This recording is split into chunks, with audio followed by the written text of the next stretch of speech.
요한복음 16장 앞부분 혹시 기억이 나시나요? 예수님께서 제자들에게 내가 떠나는 것이 너희에게 유익이다 라고 말씀하셨습니다. 왜 예수님이 떠나는 것이 유익이라 하셨습니까? 누가 오시기 때문에? 성령님이 오시기 때문에.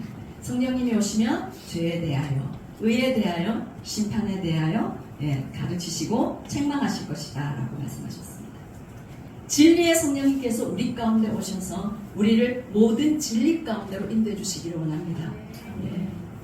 바울이 로마서 11장에서 감탄하면서 고백했죠. 깊도다. 하나님의 지혜와 지식의 풍성함이요. 너무 놀라워서 바울이 근데 그것을 깨달으니 너무 감탄하는 거예요. 감격하고. 우리에게 이 은혜가 있기를 원합니다. 우리 교회 가운데 이 하나님의 놀랍고 깊으신 하나님의 지혜와 그 지식의 풍성함이 풀어지기를 축원합니다. 16절 같이 보겠습니다. 조금 있으면 너희가 나를 보지 못하겠고 또 조금 있으면 나를 보리라 하시니, 예수님께서 제자들에게 너희들이 조금 있으면 날 못 볼 거야, 그리고 조금 있으면 날 볼 거야 이렇게 말씀을 하시니까 이 제자들이요, 이게 무슨 말이야 지금 이렇게 하고 있는 거예요. 그런데 이 말씀은요, 조금 있으면 예수님을 못 볼 거야, 이거는 예수님께서 십자가에 죽으심으로 인해서 잠시 보지 못한다. 그러나 조금 있으면 나를 볼 거야. 예수님께서 부활하시면 너희가 나를 다시 볼 거야. 그리고 또한 오순절에 성령께서 강림하심으로 인해서 영적으로 주님을 계속해서 함께하고 경험하는 그 은혜가 너희들과 함께할 거야 라고 주님께서 말씀해 주시는 겁니다. 그런데 이 의미를 제자들은 모르는 거죠. 그래서 17절 18절을 보시면요, 읽어볼게요. 제자 중에서 서로 말하되 우리에게 말씀하신 바 조금 있으면 나를 보지 못하겠고 또 조금 있으면 나를 보리라 하시며 또 내가 아버지께로 가리라 하신 것이 무슨 말씀이냐 하고, 또 말하되 조금 있으면이라 하신 말씀이 무슨 말씀이냐, 무엇을 말씀하시는지 알지 못하노라. 지금 제자들이요, 그냥 우리가 모르겠다, 이게 무슨 말이냐, 지금 두 절에 지금 그렇게 말씀하고 있어요. 제자들이 너무 몰라서 수근수근 하고 있는 거예요. 예수님께 여쭤는 보고 싶은데 가신다니 용기도 안 나고 두렵기도 하고, 그래서 그냥 제자들끼리만 수근거리고 있었습니다. 그런데 예수님께서 그 제자들의 마음을 다 아시는 분이시죠. 다 아시고 제자들에게 말씀하십니다. 19절 20절입니다. 시작. 예수께서 그 묻고자 함을 아시고 이르시되 내 말이 조금 있으면 나를 보지 못하겠고 또 조금 있으면 나를 보리라 함으로 서로 문의하느냐. 내가 진실로 진실로 너희에게 이르노니 너희는 곡하고 애통하겠으나 세상은 기뻐하리라. 너희는 근심하겠으나 너희 근심이 도리어 기쁨이 되리라. 아멘. 예수님께서요 20절에 보시면 진실로 진실로 너희에게 이르노니, 이 말씀을 하시는 것은 너희가 주의 깊게 잘 들어라, 잘 기억해, 뭐 이런 의미입니다. 설명하시는데 너희는 곡하고 애통하겠으나 세상은 기뻐하리라 라고 말씀합니다. 예수님께서 십자가에 죽으심으로 해서 제자들은 어떤 마음이었을까요? 너무 당황스럽기도 하고 너무 마음이 아프기도 하고 애통했을 것입니다. 그런데 세상은 기뻐했습니다. 예수님을 죽이려고 했던 그 유대인들의 그 계획들이 자기들 원하는 대로 이루어졌으니까요.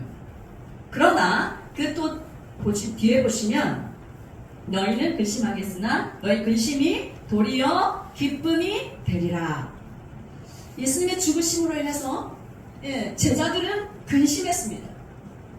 죄가 하나도 없으신 그 예수님께서 십자가형에 처해지는 것을 보면서 어떻게 이런 일이 있을 수가 있을까? 이 도대체 무슨 일인가? 그런데 그렇게 근심하지만 그 상황이 곧 반전되어서 큰 기쁨과 감격으로 바뀔 것이다 라는 뜻이죠. 그리고 예수님의 그 부활, 그리고 그 이후에 오순절에 성령님이 오셔서 눈을 감고 들으시면 제가 잠을 자나 보다라고 이렇게 착각할 수 있어요. 잠이 오면 뒤에다가 서서 들으세요. 제일 막내 유튜브 녹화하고 있어요.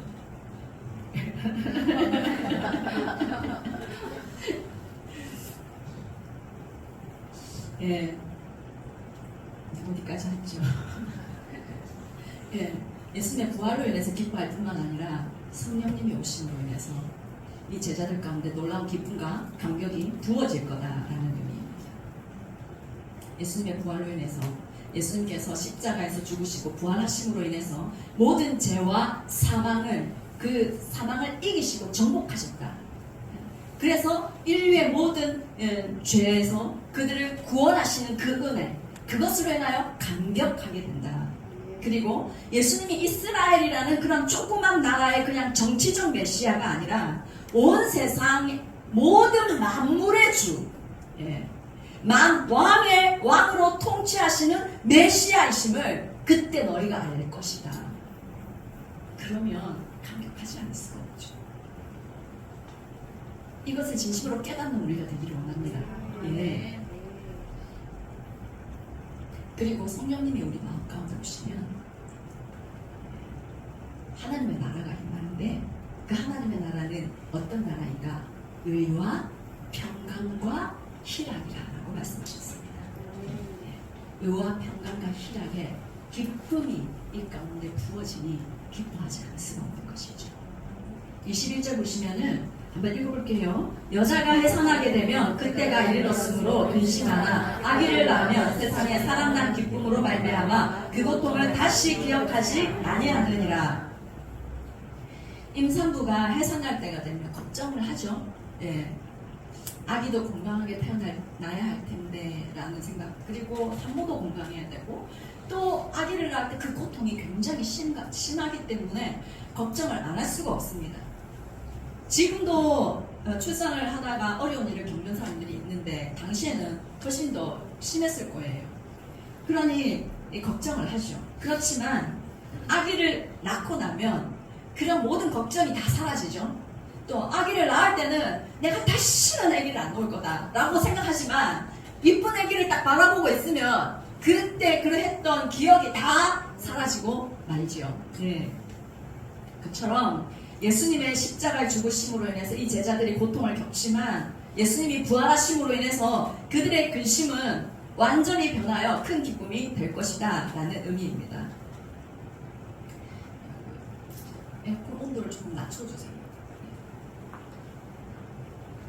22절 같이 읽겠습니다. 시작. 지금은 너희가 근심하나 내가 다시 너희를 부리니 너희 마음이 기쁠 것이요 너희 기쁨을 빼앗을 자가 없으리라. 예, 기쁠 것이요 기쁨을 빼앗을 자가 없으리라 라고 말씀합니다. 기쁨을 두 번이나 반복하시면서 기쁨을 빼앗을 자가 없다. 그 기쁨이 너무나 커서 아무도 그 기쁨을 빼앗을 수가 없다는 것입니다. 부활하신 예수님을 다시 볼 때 이 다시 너희를 보리니 22절에 이 말씀이요 계속 온다는 의미입니다. 원어의 시제가 예수님께서 승천하신 후에 성령님께서 임하심으로 인해서 계속해서 함께 계시며 그분을 경험함으로 인하여서 누리는 그 기쁨이 아무도 빼앗을 수 없는 기쁨이다 라는 것입니다.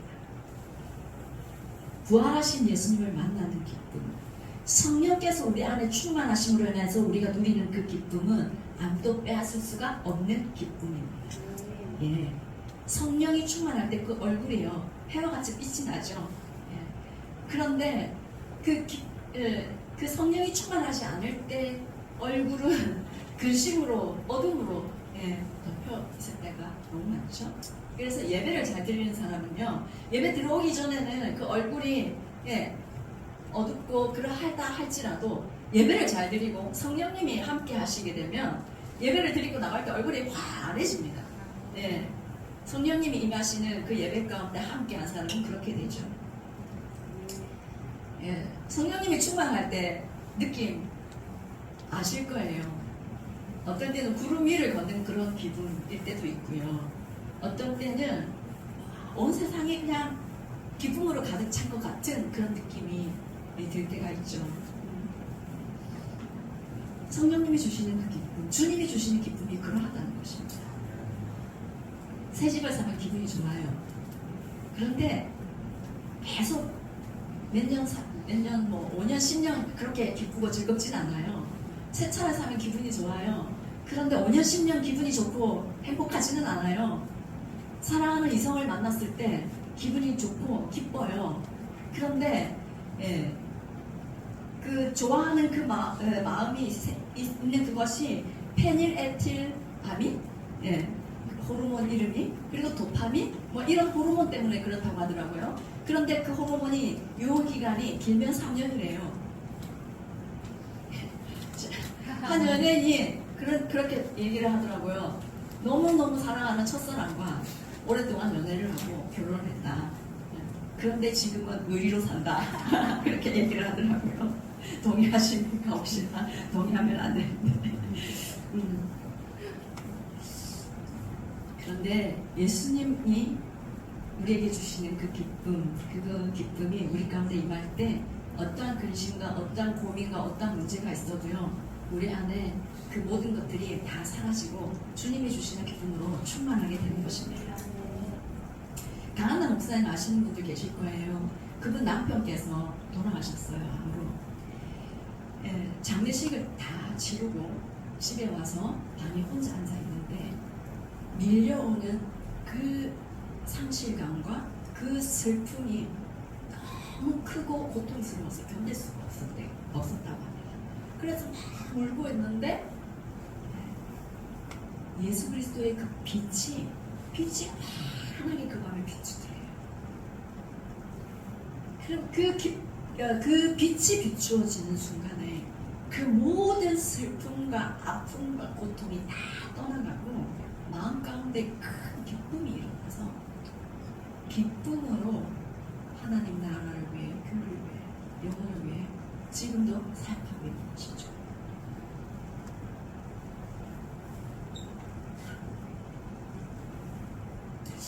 예수님이 임하셔서 우리에게 부어주시는 그 기쁨이 우리 모든 여기 예배하는 영적 가족들 가운데 반드시 부어지기를 간절히 축원합니다.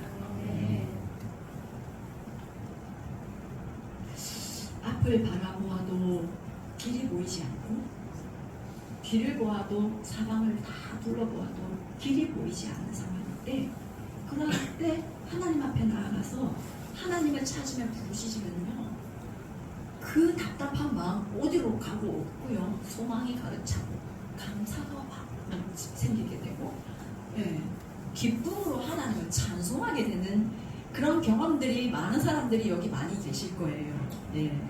저의 삶 가운데도 그랬습니다. 사람이 예수를 믿는다고 해서 꼭 길만 걷지는 않아요. 예수를 믿어도 어려운 일을 당할 때가 있습니다. 제 인생에서도 30대에서도 그랬고 40대에서도 그랬고 한 번씩 완전히 이제 백수로 그냥 살 때가 있었어요. 백수로 보내면서. 그런데 그 기간을 하나님께서 정말 사방이 길이 막히고 숨을 못 쉬겠던 그런 시간들이 있었습니다. 숨 좀 쉬게 해주세요 라고 기도했던. 그런데 그렇게 주님 앞에 나아가서 숨 좀 쉬게 해주세요 라고 기도했을 때, 부르짖어 기도했을 때 주님 저에게 기쁨의 옷을 입히시고 찬송을 부르게 하시며 아무 걱정이 안 되게 하시며 길이 보이지 않는, 답이 없는 그런 시간을 보내는데 하나도 걱정이 안 돼. 마음이 어찌 그리 담대한지 주님이 함께 하시며 그리 되는 줄 믿습니다. 아멘. 이사야 61장 3절 말씀에 이렇게 말씀합니다. 읽어보겠습니다. 무릇 시온에서 슬퍼하는 자에게 화관을 주어 그 죄를 대신하여 기쁨의 기운으로 그 슬픔을 대신하여 찬송의 옷으로 나타낼지어다. 일컬음을 받게 하려 하심이라. 우리 주님은요, 슬픔을 대신하여서 죄를 대신하여 기쁨의 기름을 부으시는 하나님이십니다. 찬송의 옷을 입혀주시는 하나님이십니다. 시편 30편 11절에도 이렇게 말씀합니다. 크게 한번 읽어보겠습니다. 주께서 나의 슬픔이 변하여 내게 춤이 되게 하시며 나의 베옷을 벗기고 기쁨으로 띠띠우셨나이다. 아멘. 우리 주님을 만나게 될 때, 성령님이 우리에게 임하실 때 슬픔에 변하여 춤을 추게 하시는 분이시다. 슬픔의 베옷을 벗기시고 기쁨으로 띠띠우게 하시는 분이시다. 네. 여러분의 모든 고민과 모든 아픔들, 모든 근심들 주님 앞에 기도로 나아갈 때 변하여 춤이 되게 하시는 분, 찬송을 부르게 하시는 분, 기쁨의 옷을 입히시는 분을 여러분 기억하시기를 원합니다. 23절 같이 읽어보겠습니다. 시작. 그날에는 너희가 아무것도 내게 묻지 아니하느니라. 내가 진실로 진실로 너희에게 이르노니 너희가 무엇이든지 아버지께 구하는 것을 내 이름으로 주시리라. 그날은요, 오순절 성령 강림하신 그날 이유를 말합니다. 이 날이, 오순절에 성령님이 임하셨던 이 날이 신약의 교회가 시작되는 굉장히 획기적인 전환점이기 때문에 그 날로 표현하고 있는 것입니다. 성령님이 오시면 아무것도 예수님께 묻지 않아도 된다, 이렇게 말씀합니다. 왜냐? 성령님이 가르치시고 생각나게 하시기 때문에. 할렐루야. 예. 그리고 진실로 진실로 너에게 이르노니, 이 말씀하는 거는 잘 들어라 이 말이죠. 그죠? 그러면서 하신 말씀이 뭡니까? 한번 읽어볼게요. 시작. 너희가 무엇이든지 아버지께 구하는 것을 내 이름으로 주시리라. 아멘. 너희가 무엇이든지 아버지께 구하는 것을 내 이름으로 주신다 라고 말씀하고 있습니다. 24절 같이 한번 읽어볼게요. 시작. 지금까지는 너희가 내 이름으로 아무것도 구하지 아니하였으나 구하라 그리하면 받으리니 너희 기쁨이 충만하리라. 예. 지금 중요한 기도의 원리를 알려주고 있습니다. 예수 이름으로 구해라. 예수 이름으로 기도해라. 그리하면 받으리니 라고 말씀합니다. 그리고 너희 기쁨이 충만하리라. 예. 예수님은요, 우리를 향해요, 예수 이름으로 아버지께 구해라. 그러면 주신다. 너희는 기쁨으로 충만하게 될 것이다 라고 말씀하고 계십니다. 예수님이 부활하심으로 인해서 일어난 획기적인 변화, 그것은요, 예수 이름으로 우리가 기도할 수 있는 것, 하나님과 우리가 교통할 수 있는 것입니다. 예수님이 그렇게 우리 죄를 위해서 십자가에서 죽기 전에는요, 우리가 제사장, 예전엔 제사장을 통해서 기도했습니다. 그런데 예수님이 내 죄를 대신해서 십자가에서 죽어주심으로 인해서, 그래서 우리와 하나님과 화목하게 하신 그것으로 인해서, 그래서 예수 이름으로 우리가 기도하면 하나님께 직접 얘기할 수 있다는 것입니다. 하나님의 자녀됨의 권세를 회복했기 때문에 예수 이름으로 무엇이든지 구할 수 있고 받을 수 있게 해 주셨습니다. 23절에 주시리라 라고 말씀하고 있습니다. 미래 시제, 계속해서 주실 것이다 라는 뜻입니다. 우리가 예수 그리스도 이름으로 기도할 때요, 제한적으로 한 번만, 몇 번만 주시는 것이 아니라 우리가 계속 구하면 계속해서 주시겠다라는 것입니다. 24절에 구하라, 아이테이테인데요, 현재 시제 명령. 계속해서 구해라, 계속해서 요청해라, 계속해서 기도해라, 이 말씀입니다. 하나님께 계속해서 기도하면 계속해서 주신다는 것입니다. 여러분, 계속해서 주신다는 거예요. 계속해서 구하는 것이 마땅한 줄 믿습니다. 예. 이 사실을 우리가 아는데 기도하지 않는 것은 뭔가 사단이 기도를 하지 못하도록 우리의 마음을 빼앗기 때문에 그렇겠죠. 그래서 예수님은 지금요, 두려워하지 말고 구해라, 근심하지 말고 계속 기도해라, 의심하지 말고 계속해서 기도해라. 너희는 받을 것을 확실히 보장받았다 라고 말씀하시는 것입니다. 우리는 구하면요, 예수 이름으로 구하면 받을 것을 보장받은 사람들입니다. 할렐루야. 예. 그래서 의심하지 말고 예수 그리스도의 이름으로 구하시기 바랍니다. 고민하고 힘들어하고 있지 않고 의심하지 말고 기도하십시오.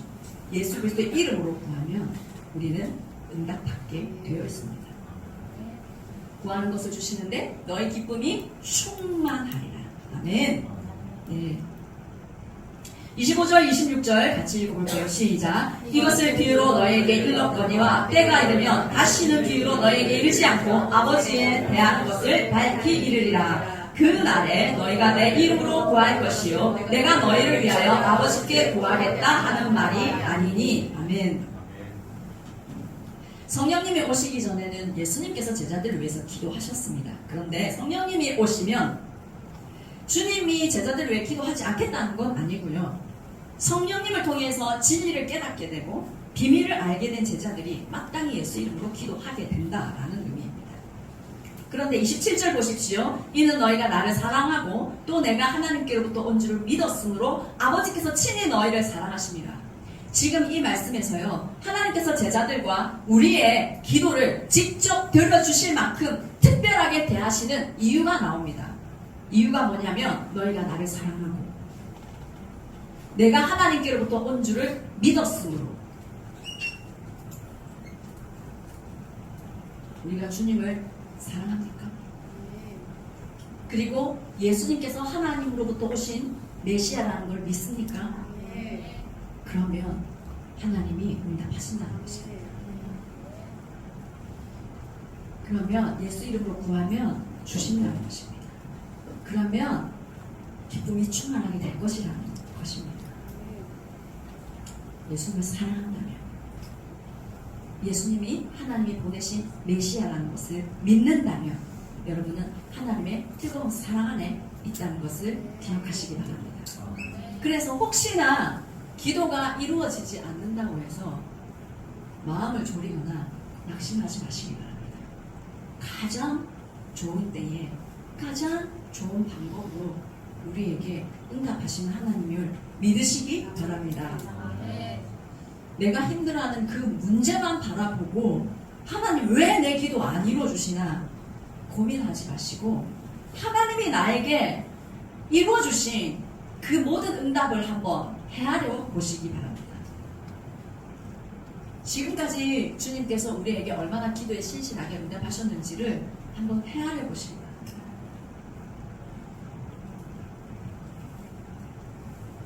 하나님께서 우리에게 베풀어 주신 그 응답의 은혜가 훨씬 큰데, 너무 큰데, 지금 내가 좀 이루어졌으면 하고 기도하는 그게 빨리 안 이루어진다고 아파하고 걱정하고 근심하는 그것은 너무나 안타까운 일이죠.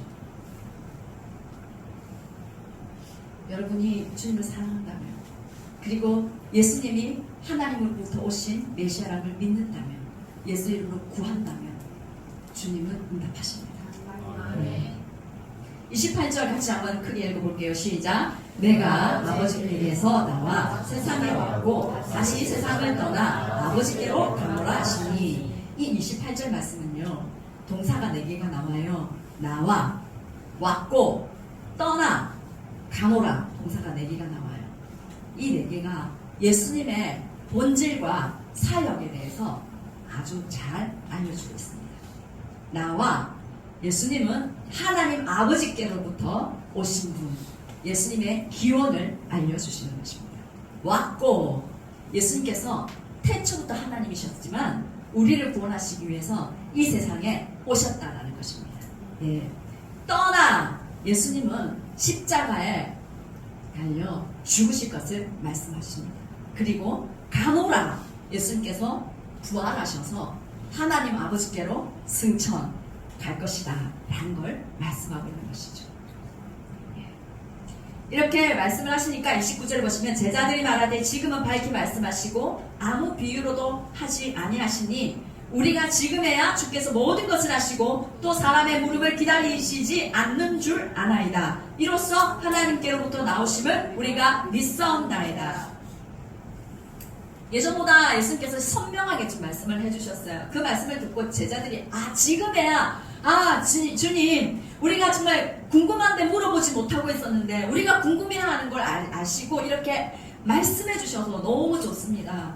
정말 주님은 하나님께로부터 오신 분이십니다 라고 고백을 하는 거예요. 그렇게 믿는다고 고백을 합니다. 그렇지만 이 제자들의 이 고백은요, 온전한 믿음은 아니었습니다. 성령님이 임하지 않은 상태였기 때문에 아직 예수님에 대한 그 영적인 진리를 다 깨닫지 못한 상황이었습니다. 그래서 31절 32절 보시면요, 한번 읽어볼게요. 시작. 예수께서 대답하시되 이제는 너희가 믿느냐? 보라, 너희가 다 각각 제 곳으로 흩어지고 나를 혼자 둘 때가 오나니 벌써 왔도다. 그러나 내가 혼자 있는 것이 아니라 아버지께서 나와 함께 계시느니라. 너희가 믿느냐? 예수님은요, 제자들이 예수님 버리고 도망갈 거 다 알고 계셨습니다. 그래서 다 각각 제 곳으로 흩어지고 예수님 혼자 둘 때가 이제 왔다라는 것입니다. 십자가 고난 당하실 때가 왔다. 하지만 예수님은 혼자 계시는 것이 아니라 32절 끝에 뭐라고 말씀합니까? 아버지께서 나와 함께 계시느니라. 아멘. 예수님은요, 하나님이 함께 하신다는 걸 알고 계셨습니다. 함께 계시느니라. 이것도요, 현재 시제로 되어 있어서 지속되는 상태를 말합니다.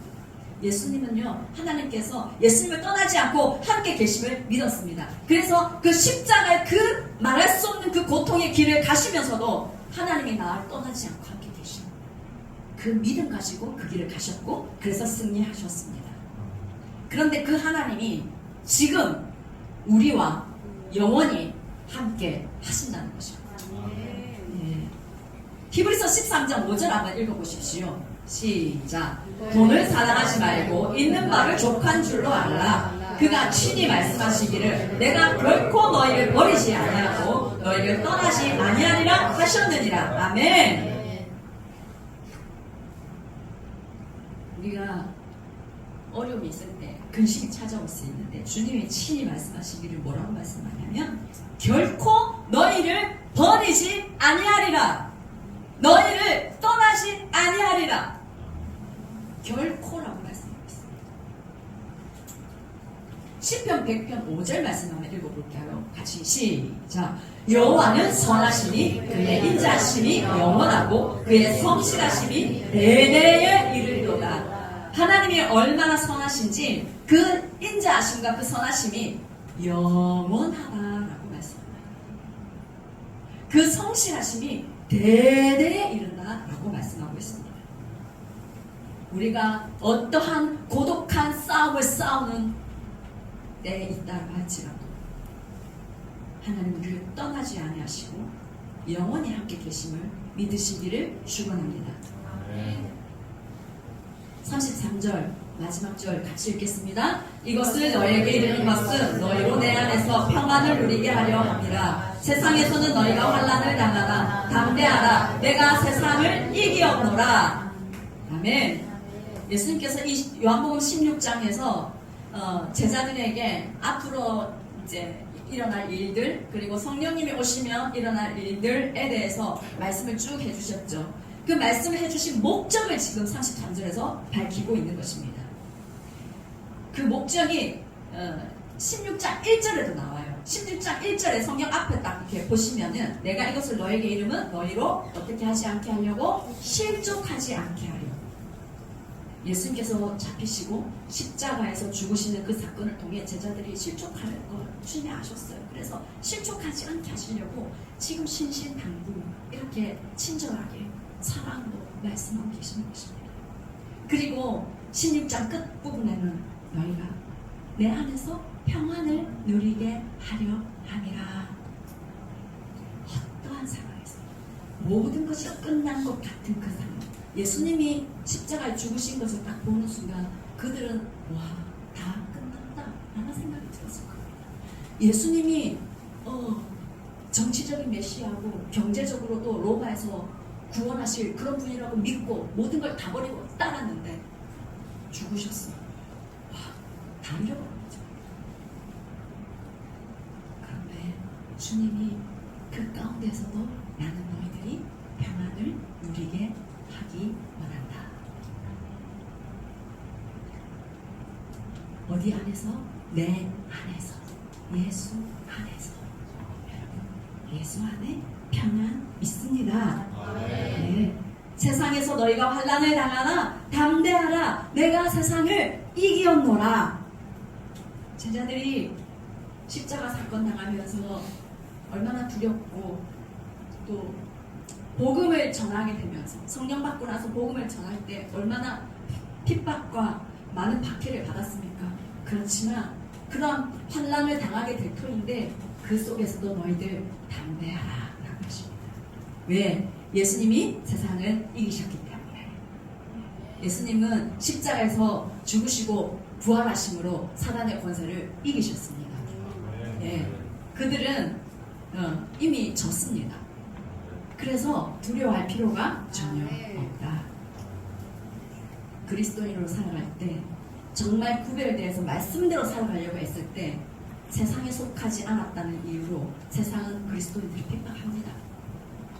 본전순결, 동성애 반대 이런 부분들 우리가 얘기하고 이런 것들을 지켜나가려고 할 때 세상은 우리를 핍박합니다. 또 복음을 전하는 이유로 세상 사람들에게 핍박당할 수 있습니다. 그런데 주님은 이미 승리하셨다. 그리고 우리에게 담대하라. 그리고 평안을 주기 원한다. 말씀하십니다. 예수 안에 있는 평안, 그것을 누리기를 축복합니다. 구하라고 하셨습니다. 계속 구해라. 계속 줄 거다. 예수 이름으로 구해라. 계속 줄 거다. 기도하면 주님이 주시는 평강 가운데 거하시 말씀을 통해서 하나님이 나에게 뭐라고 말씀하시나 그 말씀을 보면서 우리가 평강 누리는 인생 되기를 원합니다. 절대로 평안할 수 없는 그 상황 가운데서 하나님을 기뻐 찬양하고 춤을 추는 그 기쁨이 우리 모두에게 풀어질 것을 예수님의 이름으로 축원합니다. 우리가